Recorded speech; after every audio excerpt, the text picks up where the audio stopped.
Good evening and welcome to the next in the Effective Writing Center series of workshops. We apologize for the late start tonight. We had a small technical mishap, which hopefully is now resolved. I'm Amy Maxfield. I'm the lead advisor for training at the Effective Writing Center. So tonight's workshop is titled How to Write a Literature Review in 30 Minutes or Less, and it's being presented by Kevin Folliard and David Taylor. Kevin Folliard has been a writing advisor with UMUC's Effective Writing Center since 2010. He has a degree in English and creative writing from the University of Illinois in Champaign-Urbana, and he has also published sci-fi, fantasy, horror, and young adult fiction. David Taylor is a senior advisor at the Effective Writing Center, where he has worked since 2004 as a database advisor and writing fellow. A Carnegie Fellow at the University of Mississippi, David received his doctoral degree in composition and rhetoric. To ask a question during the broadcast, please use the chat feature in YouTube next to the viewing window. This workshop will be archived for future viewing in the Effective Writing Center's Google Plus community. And now, to begin tonight's workshop, I will turn the mic over to David Taylor. Thank you. Thank you, Amy. It's great to be with you tonight. Tonight's presentation, in case you're wondering, will definitely last 30 minutes or less. We begin with the first question. What the bleep is a literature review? Your second or follow-up question might be, why the bleep should I care? Although sometimes it seems like professors enjoy coming up with weird-sounding assignments of no practical value whatsoever, the literature review isn't one of them. The academic-sounding name actually describes something you'll do a lot of as a professional. Here's an example. You graduated with a degree in human resources management and landed a great job at Caliber Systems, a management and IT consultancy firm with over 800 employees. Congrats! Your VP supervisor, by the way, just came back from a meeting in the C-suite, and she has an assignment for you. Should Caliber Systems institute a cultural diversity training program? If so, what should the program consist of? Your report in the form of a presentation is due in 2 weeks. Okay, hotshot, what's your first move? Clearly, you've got some answers to some questions to come up with pretty fast, such as, what exactly is cultural diversity training? Is it gaining acceptance or is it a waste of money? What are the various types of cultural diversity training programs offered today, especially in companies of my size and your sector? What have been the impacts, positive and negative, of companies that did cultural diversity training? Now for some very good news. Guess what? Those basic questions have already been addressed by experts whose job it is to analyze and write about such things. The answers are already out there waiting for you. Now all you have to do is go find them.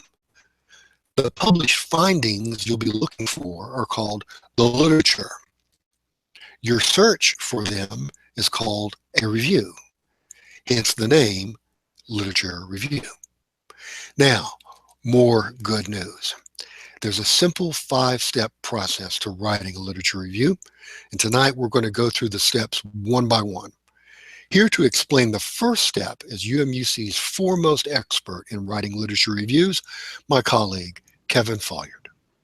Thank you, David. Now, step 1 is to strip the summaries, but don't worry, this is a family-friendly presentation. The only stripping we'll do will be of words. When you do background research, you record the source of the information to allow others to validate what you say, along with the details of what you found. So, after completing your research, you'll have a list that looks something like this. For the purposes of demonstration, we're showing only the first 3 items from a much longer list. In step 1, you're going to strip this list into 2 parts. 1, the citations by themselves, and 2, paragraphs containing information from the sources. The list of citations will look like this, and the list of paragraphs will look like this. Save the list of references and use it as the last page of your literature review. We'll use the paragraphs as the body of your literature review. Let's note 3 important things about these summary paragraphs. First, each paragraph at its beginning contains an in-text citation to its source. Because we're using APA style, the in-text citation consists of the author's last name, plus the year of publication in parentheses. The author's last name is outside of the parentheses because the name is being used as a noun in the sentence.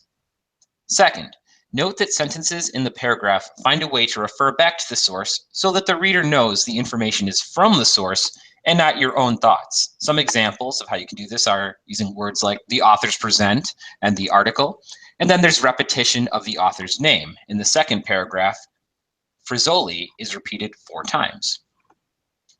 Finally, notice that the year of publication only has to be repeated once per paragraph. Okay, congratulations on completing step 1. You've taken your basic research and produced 2 lists, a list of citations and a list of paragraphs. Now we're going to go back to David and find out what to do with those paragraphs in step 2. Thank you, Kevin. And that was a great job. This literature review is off to a very strong start. Now, everybody, your task in step 2 is to reorder the paragraphs. To do this, reread them carefully. As you do, look for similarities and differences that will allow you to reorganize the paragraphs in logical order based upon the connections that you find. During this step, keep in mind, there will be no single universally correct sequence for you to discover. The best sequence is always the one that you find and can apply yourself effectively. For example, in our first paragraph, the annotation says that the authors studied storytelling as a way to increase communication in a culturally diverse workplace. So this source is presenting a strategy or a solution for our problem. So simply label it solution. Next is an article from 1996 by Fine that calls cultural diversity in the U.S. workforce, quote, perhaps the most pressing challenge of our times. Okay, obviously we're going to label that one a problem. Next, Frizzoli describes an interview with a West African man that was hindered because the 2 men had trouble with 2 different attitudes toward technology and communication. Frizzoli underscores the need for flexibility and accepting differences in other people. So let's label this one a description of the problem along with a need for understanding. So a clear pattern is starting to emerge. Sources are either describing the problem or a solution to the problem. Thus, to complete step 2, we've rearranged the summaries according to this problem-solution pattern that we discovered. Here are the 7 summaries rearranged. Now keep in mind, in a real lit review, you're going to have a lot more than 7 summaries in order to have a thorough lit review. Okay, but now we have imposed a clear organizational pattern on them. So I'm going to turn it back over to Kevin, and he's going to tell you what needs to be done next. Thanks, David. Step 3 should be a familiar one. You decide which summaries should stand alone as body paragraphs and which ones can be combined. Your decision will be based on 2 factors. Factor 1, how closely related the summaries are. The closer their relationship, the more reason you have to combine them. Factor 2 is length. Try to limit your body paragraphs to about 10 to 14 lines. The Fine article can stand alone as a body paragraph because it offers an overview of the problem that dates back to the previous century. The next 3 sources each studied a different group of culturally diverse workers and concluded the same thing. The 3 summaries together are too long for a single paragraph, so the first 2 can be grouped on a basis of geography. A man in West Africa and non-native workers in Australia, thus presenting a worldwide problem. The Sweeney and Zhu study is long enough and important enough to merit its own paragraph. All 3 studies, now combined into 2 paragraphs, are tied together by one theme. Mastery of language alone is not enough. Preparedness to deal with cultural differences is also necessary.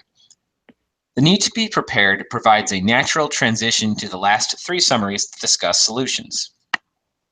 So the body of this literature review will have 5 paragraphs. The first body paragraph will set the stage by defining a problem. The second body paragraph will show that the problem is worldwide and requires preparing workers to deal with cultural differences in communication.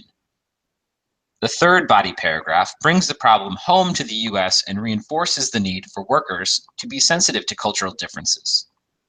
The fourth body paragraph presents two minor solutions to the problem. And the fifth body paragraph presents an overarching solution, diversity training, that can apply to virtually any organization. The order and combination of the paragraphs are set and ready for step 4, which David will now tell you about. Thanks, Kevin.